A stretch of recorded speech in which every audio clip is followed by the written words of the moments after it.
Mahujaji katika matumaini. Mahujaji katika matumaini. Jubilei 2025. Basi kwa nafasi hii tunatafakari sasa juu ya imani Katoliki. Waamini wa kanisa Katoliki daima wanakuamini na kuungama kwa dhati juu ya uwepo wa kanisa moja takatifu, Katoliki na la mitume. Kanisa ni moja kwa sababu gani? Kanisa ni moja kwa sababu ya chanzo chake. Sasa chanzo cha kanisa ni nini? Na ndio maana tunasema kanisa hili ni moja. Kanisa ni moja kwa sababu mwanzilishi wake ni mmoja ambaye ni Yesu Kristo. Kanisa ni moja kwa sababu ya roho yake. Manake sisi kama wana kanisa tunaongozwa daima na Roho Mtakatifu. Manake Roho Mtakatifu yupo nasi kwa daima. Kanisa ni moja kwa sababu ya ushirika unaojiunganisha katika ungamo la imani moja. Sisi wa Katoliki tunaungama imani moja, na ndio maana kanisa letu linaitwa ni kanisa moja. Imani inayoungamwa kwetu sisi haina tofauti na inayoungamwa na Mkatoliki wa nchi nyingine yoyote. Kanisa ni moja kwa sababu ya namna moja ya adhimisho la ibada kwa Mungu, hasa katika masakramenti. Na kanisa ni moja kwa sababu ya uarifa wa Mtume Petro. Kanisa hili tunasema ni takatifu kwa sababu mwanzilishi wake ni Yesu Kristo, aliye Mungu nafsi ya pili katika Utatu Mtakatifu. Na Kristo ndiye aliyeanzisha kanisa, akalitakasa na akalifanya takatifu, na Roho Mtakatifu anaendelea kulihuisha kwa njia ya upendo.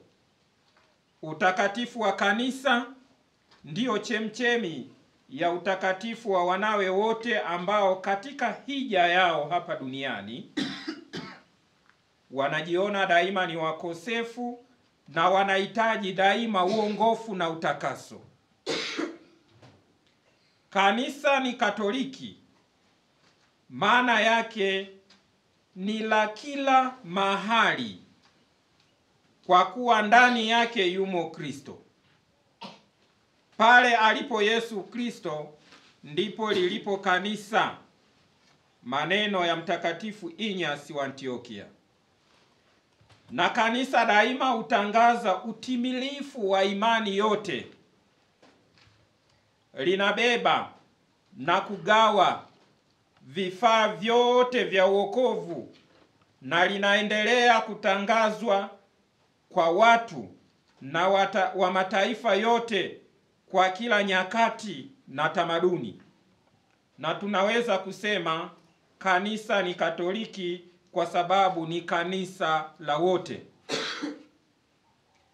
Kanisa hili tunasema ni la mitume. Kwa sababu gani? Kanisa limejengwa juu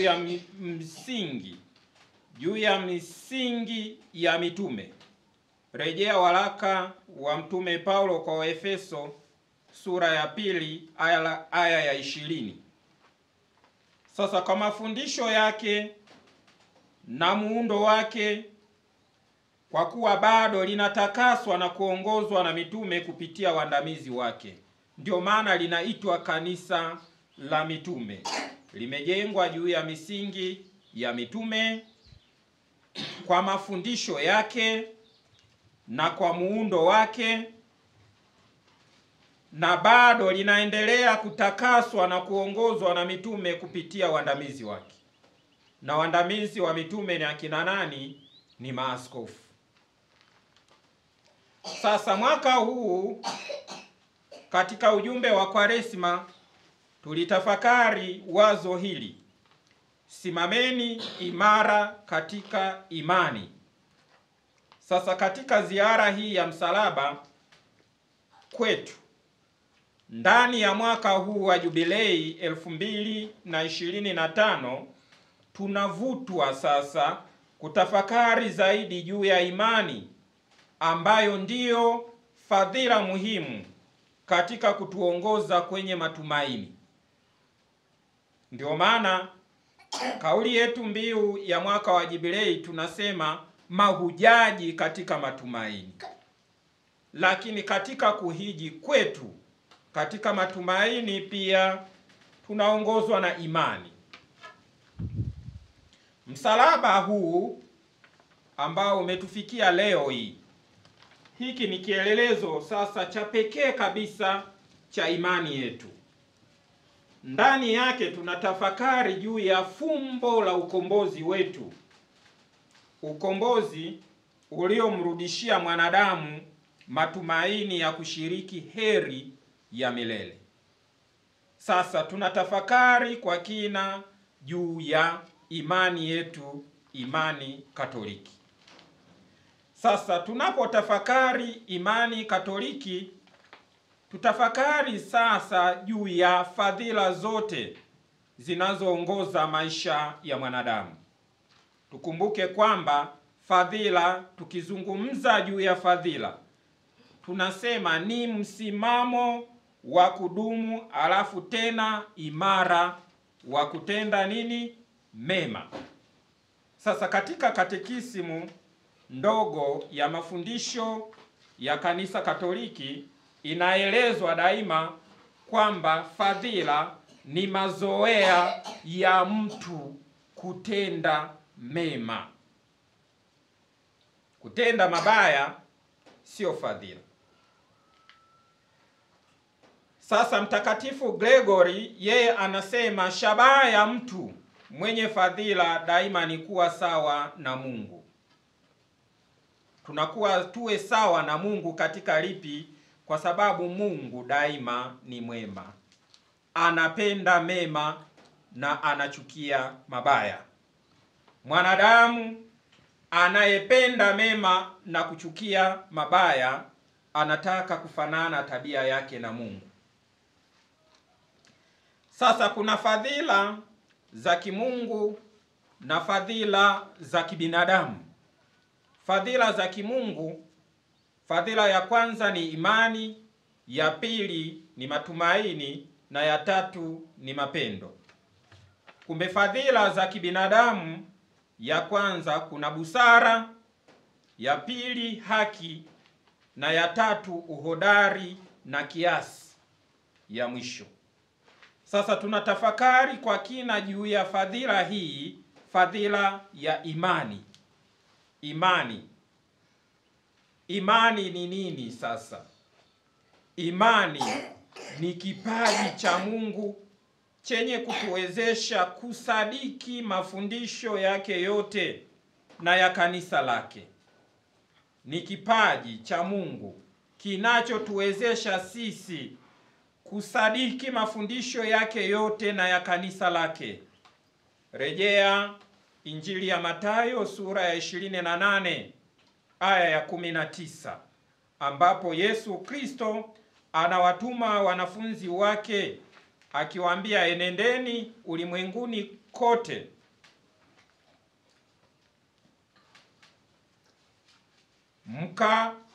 mkawahubirie watu na kuwabatiza. Kumbe katika Injili ya Marko sura ya 19 aya ya 15 Yesu anasema, enendeni ulimwenguni kote mkaihubiri Injili kwa kila kiumbe. Tukiendelea na aya nyingine, waraka kwa Waebrania sura ya 11 aya ya 6, Injili ya Luka sura ya 10 aya ya 16 na waraka wa mtume Paulo kwa Timotheo sura ya 3 aya ya 14 hadi 16. Sasa katika waraka kwa Waebrania sura ya 11 aya ya kwanza anasema imani ni kuwa na hakika na mambo yatarajiwayo, ni bayana ya mambo yasiyoonekana.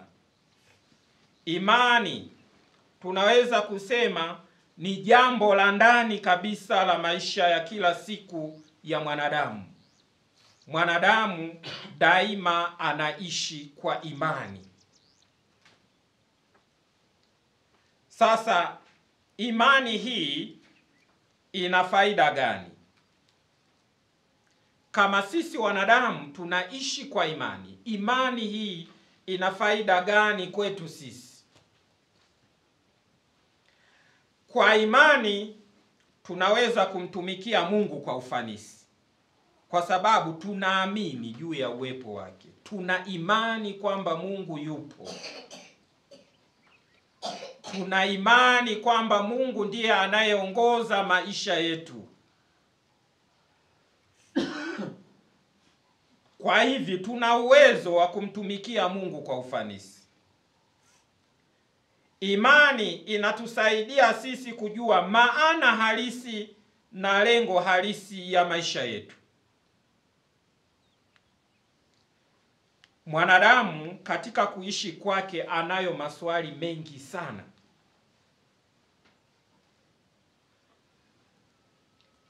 Nimetoka wapi?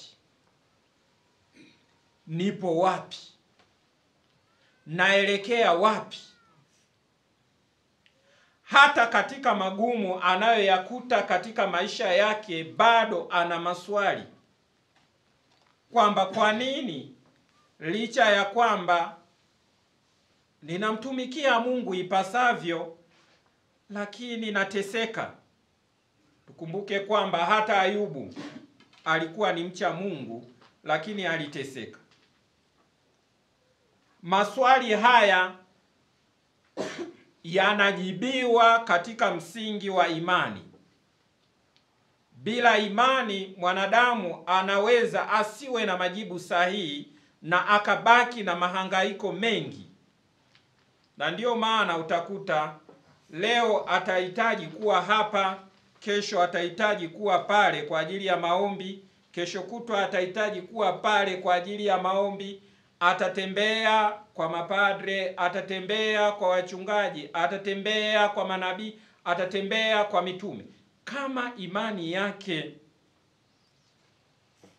haipo thabiti, basi atakuwa na mahangaiko kama hii. Kumbe imani inatusaidia sisi kujua maana halisi na lengo halisi la maisha yetu. Kwa imani tunapata tumaini tunalohitaji ili kustahimili hata magumu. Na imani inatupatia furaha isiyo na mwisho. Imani yetu kwa Mungu inatupatia nguvu ya kusamehe pia na kusamehewa. Sasa kwa imani pia tunafaidi matunda mema mengi ya kiroho kwa sababu ya imani. Sasa imani ya kweli inadhihirishwa katika nyanja zifuatazo. Imani inayoungamwa, imani inayoadhimishwa, na imani inayoshuhudiwa. Imani tunayoiungama. Mwanadamu kwa asili yeye anajifunza ukweli wote ambao Mungu ameufunua. Anajifunza ukweli wote ambao Mungu ameufunua. Kimsingi Mungu yote anayomfunulia mwanadamu ni kweli. Yalikuwepo, yapo na yataendelea kuwepo katika utimilifu wake. Na ukweli huo lazima sasa aukiri wazi kwa maneno na matendo yake. Isiishie kusema kwamba mimi naamini, lakini matendo yangu yanaonesha kutokuamini.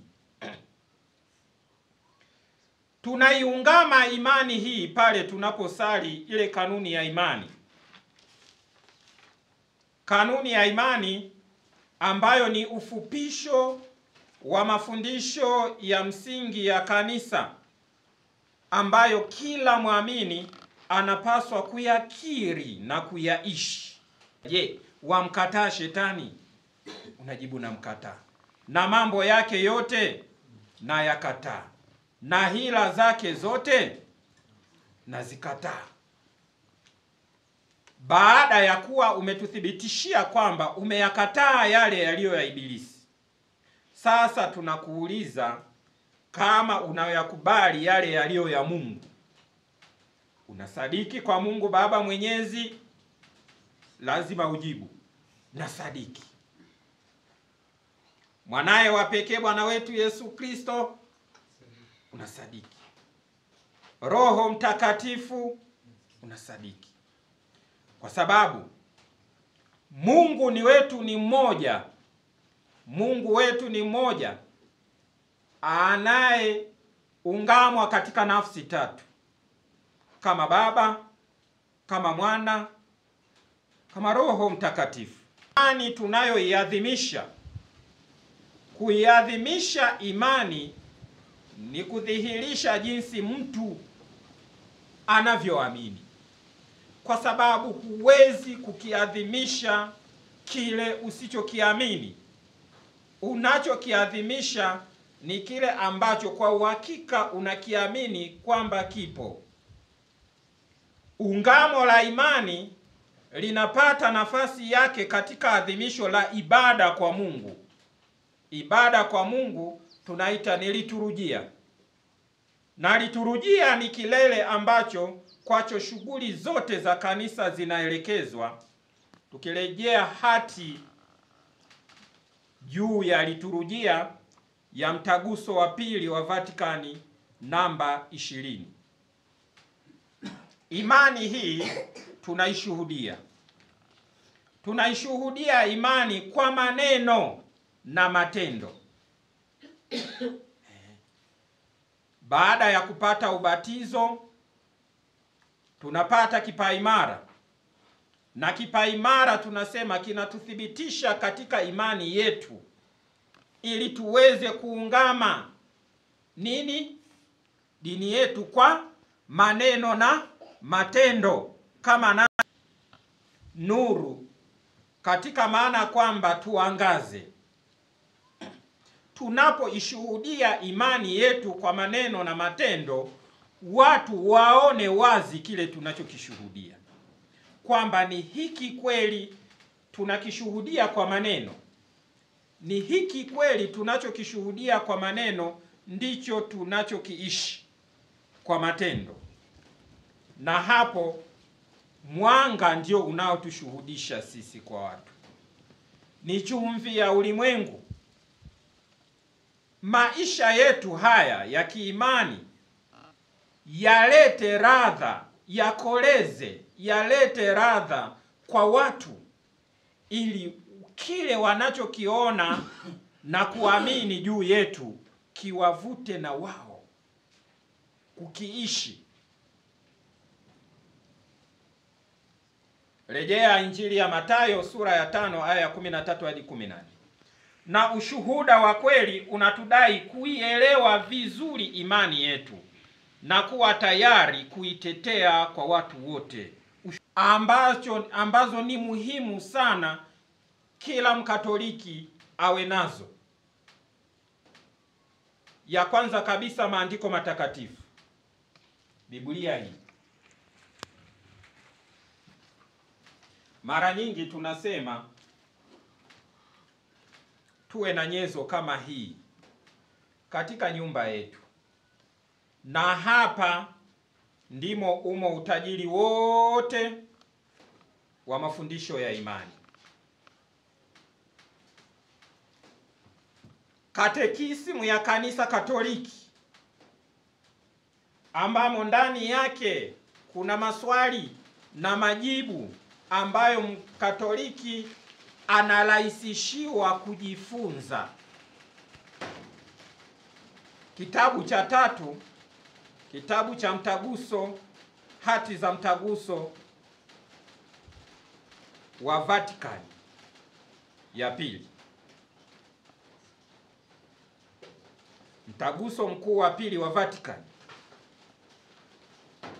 nacho kile kina mafundisho ambacho mababa wa kanisa walikaa na kuyapembua kwa kina na kuyaweka vizuri. Pale tunaweza kujifunza mambo mengi kuhusu imani. Kitabu cha 3 ni kile cha sheria kanoni. Pale yanaelezwa mambo mengi kisheria, kwamba Mkatoliki atembee katika msingi gani, inaelezwa. Sasa ukijifunza kwa bidii ukaelewa vizuri, utaweza kuielezea imani yako na kuitetea vizuri kwa watu, ambayo tunaweza kusema ni changamoto kweli ya kiimani. Ushiriki hafifu wa baadhi ya makundi ya watu katika masuala ya kiimani, hasa katika zile ibada za kiimani. Mara nyingi yameainishwa makundi haya mawili: vijana, manake wa jinsia zote mbili, wa kike na wa kiume, na kwa upande mwingine wanaume, manake watu wazima. Sasa tunajaribu pia kutazama hata kwa upande wa wafanyabiashara na wafanyakazi.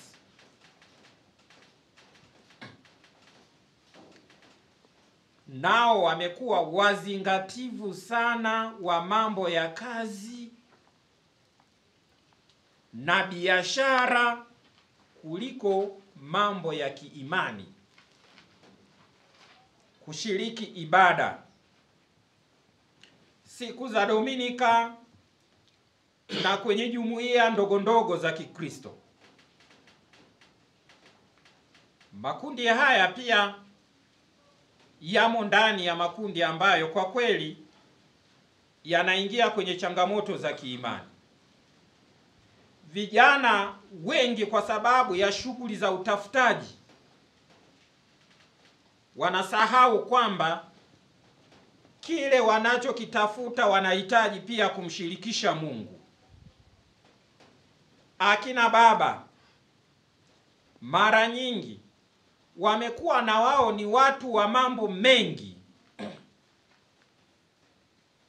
mpaka wanashindwa kushiriki ibada, kushughulika na mambo ya kiimani. Hawa wanaingia kwenye changamoto za kiimani.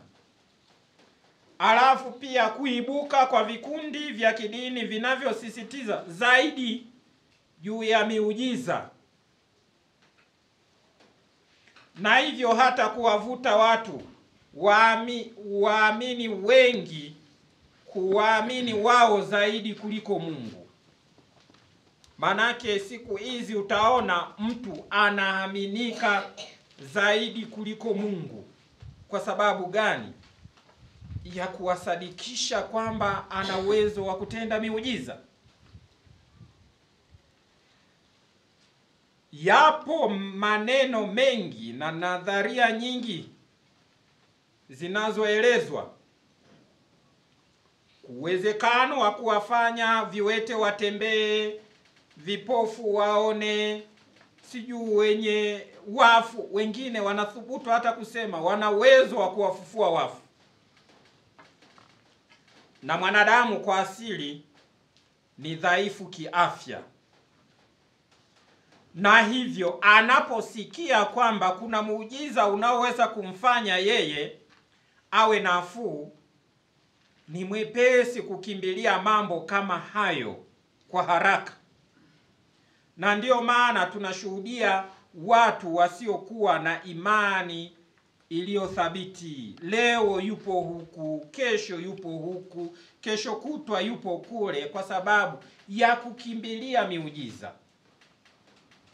Yule asiyeweza kutenda miujiza kwao sio mtu mwema wa kuwafundisha imani, wala sio mtu mzuri wa kuwaelekeza mambo ya imani.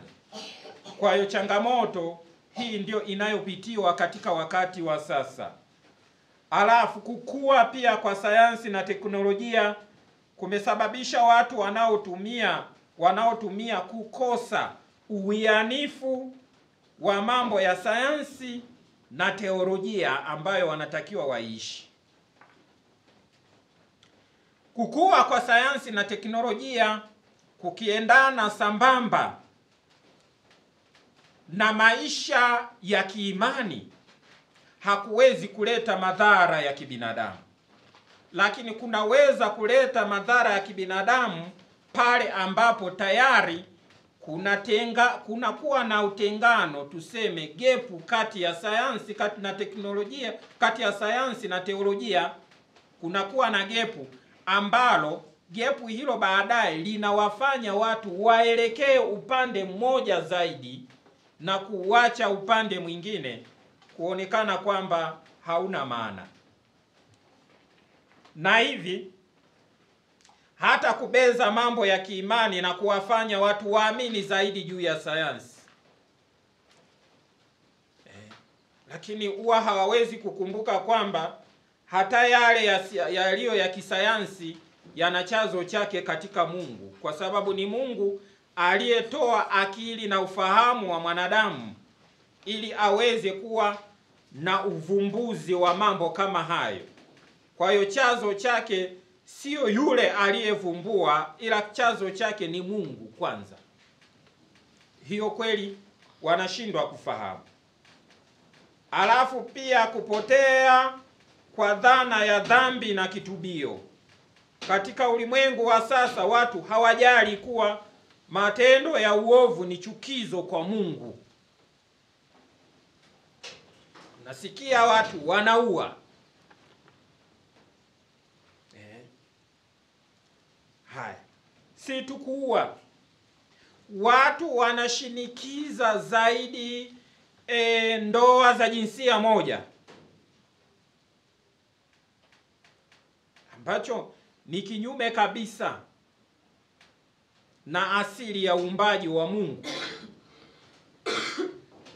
Watu wanataka watu washiriki zaidi pia katika vikundi vya ujasiriamali kuliko ibada. Nasikia utaona vikundi vingi siku hizi katika mambo ya ujasiriamali, mfano vikoba, vimejaa sana na vinashughulikiwa siku za Dominika, siku za Jumapili, siku za kusali. Yaani mtu yupo tayari asiende kushiriki adhimisho la misa takatifu, lakini akashiriki vikoba. Mambo haya yanaleta changamoto kubwa sana katika imani. Changamoto nyingine ambayo tulio nayo katika imani ni familia zetu kuto kujengwa katika misingi imara ya imani. Wazazi wengi hawashughulikii kuwafundisha watoto wao juu ya imani tangu wanapokuwa watoto wadogo. Utakuta anasema watajifunza wao wenyewe wakiwa watu wazima. Lakini kitu kinachoshikika katika imani, kile kinachoanza na mtoto mdogo.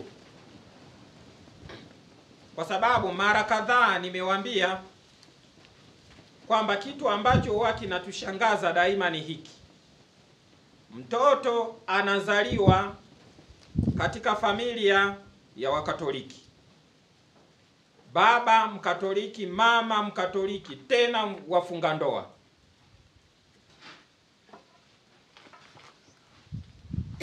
Lakini cha ajabu, na mtoto yule kwa sababu ni wafunga ndoa walipata nafasi ya kumbatiza akiwa mchanga.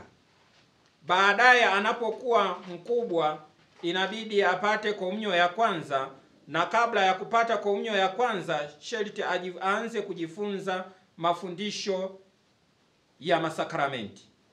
Lakini kinachoshangaza, mtoto anayetoka kwa mama na baba wafunga ndoa anaanza kufundishwa kwa jina la baba na katekista.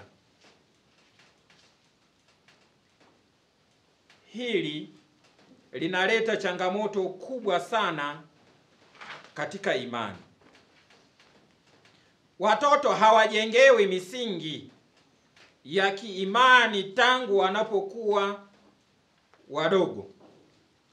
Haya, wazazi wao wenyewe ni wafunga ndoa, lakini namna wanavyoishi imani yao wanaishi kwa mashaka. Baba mara asisali, mama ndiyo mtu wa kusali. Hata akiulizwa, baba wewe kwa nini usali, anakwambia mama na watoto wameenda kanisani ndio wanaoniombea. Kwa hiyo hii ni changamoto kubwa ya kiimani. Na katika mahangaiko makubwa, katika mfano katika maisha ya familia za ndoa, katika mahangaiko makubwa unakuta baadaye mama na baba wametengana katika kiimani, sio katika kuishi maisha ya ndoa. Baba anaweza akabaki kuwa Mkatoliki anasali, mama unaona tayari yupo TAG, Pentekoste, sijui Sabato, sijui wapi na wapi. Hawaungani pamoja kiimani, na baadaye hata malezi ya watoto wao kiimani yanakuwa ni malezi yanayoyumba. Hawaweki watoto katika usawa ule wa kiimani. Hii ni changamoto inayotoka katika familia. Tunazo changamoto nyingi. Hii ni katika masuala ya kiimani. Sasa fadhila ya pili katika zile fadhila za kimungu ni matumaini. Matumaini tunasema ni fadhila ya kimungu inayotuwezesha kutamani heri ya ufalme wa mbinguni na uzima wa milele, kwa kutumaini zaidi ahadi za Kristo na msaada wa neema ya Roho Mtakatifu. Rejea waraka wa Mtume Paulo kwa Warumi sura ya 15 aya ya 4, na waraka wa Mtume Paulo kwa Wafilipi sura ya 3 aya ya 13 hadi 14. Sasa tuwapo duniani tukijibijisha na maisha ya kiroho, tunayo hakika ya kupata neema na matumaini makubwa ya kupata heri ya milele mbinguni. Sasa matumaini kimsingi huzaliwa katika upendo, na msingi wake matumaini huzaliwa katika upendo, na msingi wake wa upendo ni ule unaobubujika kutoka katika moyo wa Yesu msalabani. Tukumbuke pale Yesu wakati akiwa msalabani, tunaambiwa askari mmojawapo alichoma ubavu wake kwa mkuki, na mara ikatoka damu na maji.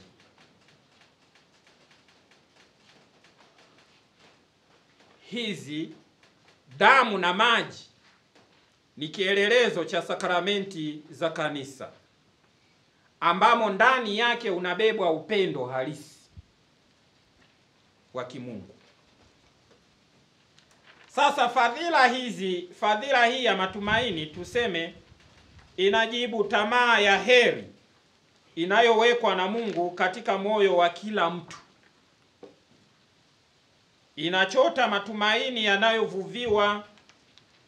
yanayovuvia matendo ya watu na huyatakasa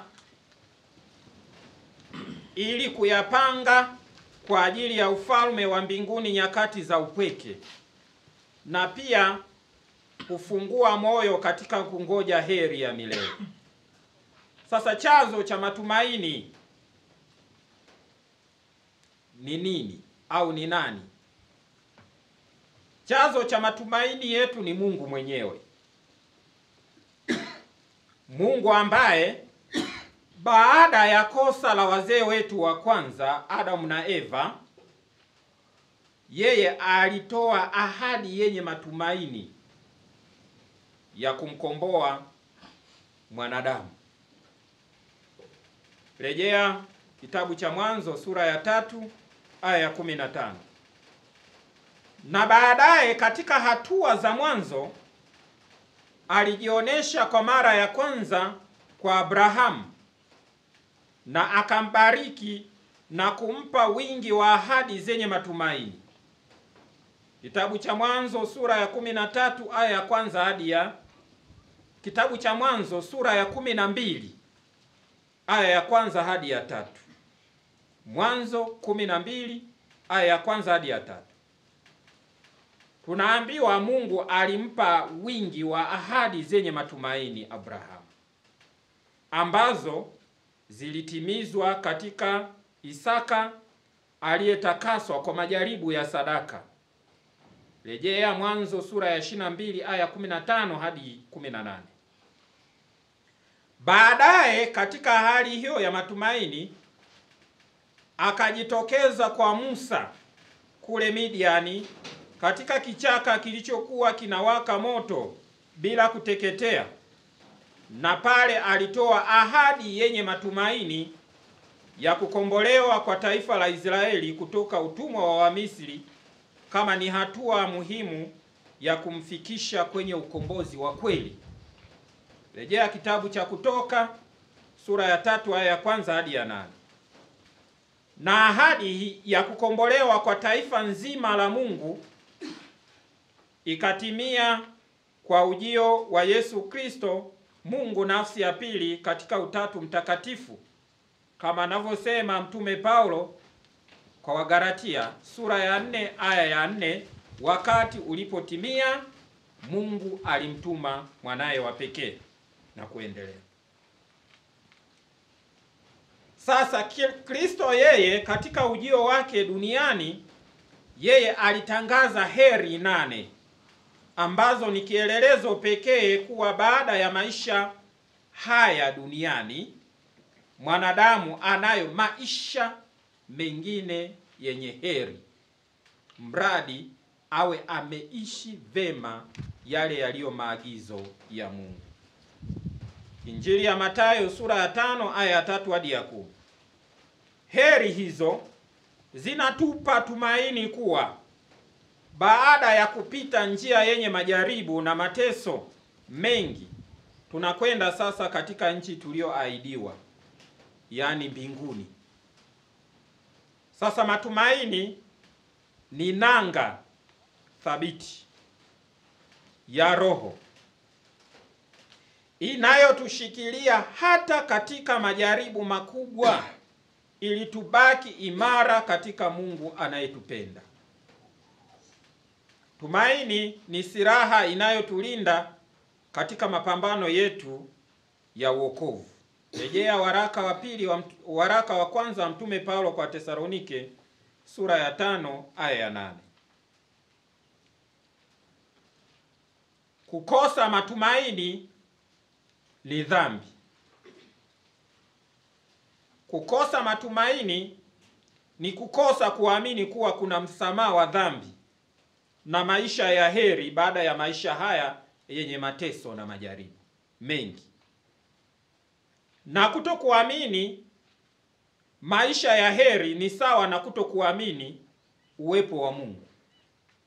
Na kutokuamini uwepo wa Mungu ni dhambi, kwa sababu Mungu alikwisha jifunua kwetu kwa namna mbalimbali na kujidhihirisha kuwa yeye ni Mwokozi wetu.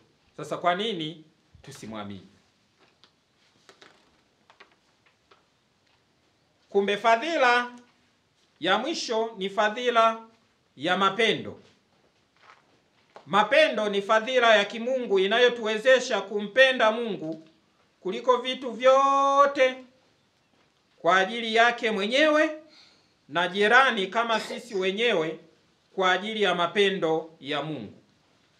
Na chemchemi ya mapendo sasa ni Mungu mwenyewe, aliyetangulia kumpenda kwanza mwanadamu tangu mwanzo wa uumbaji. Mungu alimuumba mwanadamu katika hali ya upendo, na hata baada ya kutenda dhambi Mungu aliendelea kumpenda upeo. Injili ya Yohane sura ya 13 aya ya kwanza. Ndiyo maana alimtolea mwanaye kwa kuwaokoa wakosefu.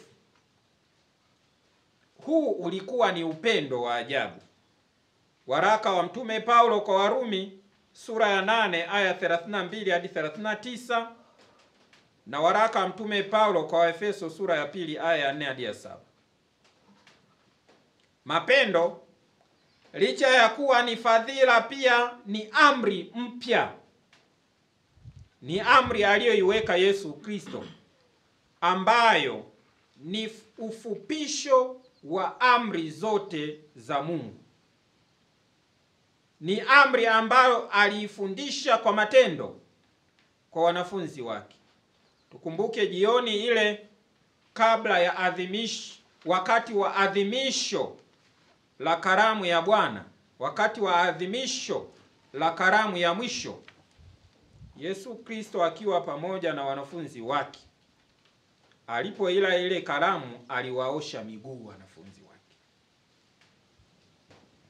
Na anawaambia, ikiwa ninyi mnaniita mimi mwalimu na Bwana, hayo niliyowatendea na nyinyi tendeaneni hivyo hivyo.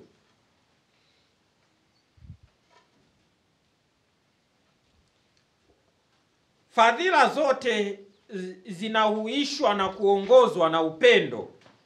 Upendo ndio kifungo cha ukamilifu, kama anavyosema Mtume Paulo katika waraka wake kwa Wakolosai sura ya 3 aya ya 14. Matunda ya upendo ni nini? Ni furaha, amani na huruma, ambayo ndiyo yanayompasa Mkristo, Mkatoliki mwenye imani thabiti kwa Mungu kuyashika hayo. Madai ya upendo ni nini? Ni ukarimu na kuonyana kindugu.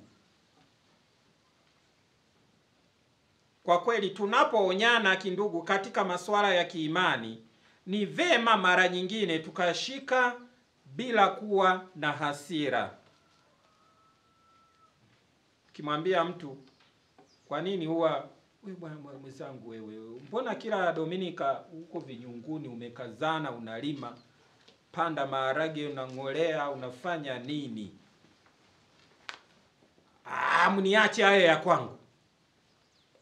Kwani mimi huwa nakula kanisani?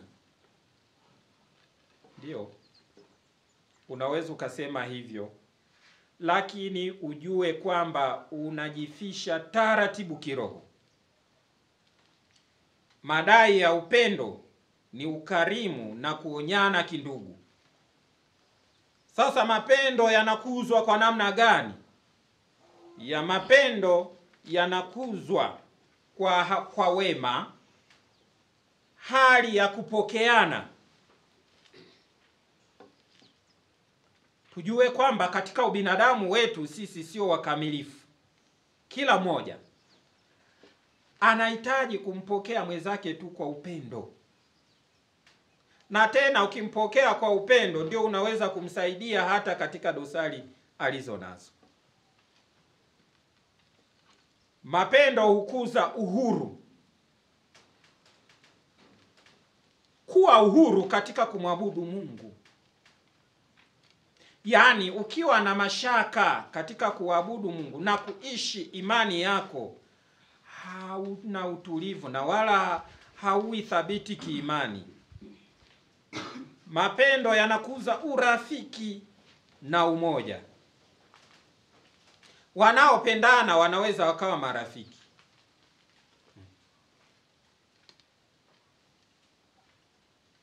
Yesu alisema pendaneni kama mimi nilivyowapenda ninyi. Na hivyo watu watajua kwamba ninyi mmekuwa rafiki zangu mkiwa na upendo ninyi kwa ninyi. Sasa katika hali ya upendo tunajenga urafiki na umoja. Panapokosekana upendo, urafiki na umoja haupo, ila upo uadui na kusambaratika. Sasa katika nyakati za sasa tunapotakiwa kuiishi imani hii, tunahitaji kujenga pia msingi imara wa upendo.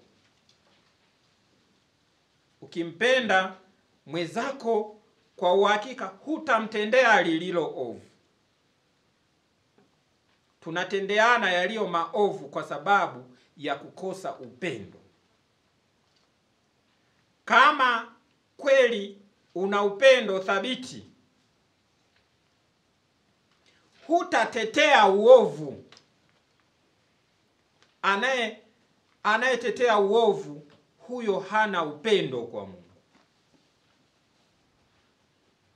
Ndugu zangu wapendwa katika Kristo, nafasi hii tuliyoipata siku ya leo ndani ya adhimisho ya Jubilei Kuu 2025 ni nafasi ya pekee kabisa ya kutafakari mambo mengi. Haya tuliyoyasema ni machache yanayododosa mengi. Kwa hiyo katika tafakari yako unahitaji sasa kujipembua kwa kina na kuona unafanikiwa katika lipi na unashindwa katika lipi, na inatakiwa ufanye nini ili ujikwamue katika hilo unaloshindwa, na mwisho uweze kuishi msingi imara wa imani. Msalaba huu uliopo hapa mbele yetu ni kielelezo kizuri sana. Tutazame Kristo jinsi alivyosulubiwa hapo msalabani, alafu tujifunze kwamba ukombozi wetu ulikuwa wa gharama kubwa. Gharama ya uhai. Na kama Kristo aliyatoa maisha yake hivyo kwa ajili yetu sisi inatakiwa tufanye nini? Hivi tumshukuru Mungu na tuyaishi yale ambayo kwa hakika kanisa linayafundisha na linataka tuyashike kweli ili tuufikie wokovu wa kweli. Basi ndugu zangu, niendelee kuwatakia kila lililo jema katika kutembea hija hii ya matumaini ndani ya mwaka huu wa Jubilei, ili adhimisho hili la Jubilei lizae matunda ya kweli, matunda ya kiimani ambayo yatatusaidia ndani ya siku hizi za mwaka wa Jubilei, hata baada ya kuhitimisha mwaka huu wa Jubilei.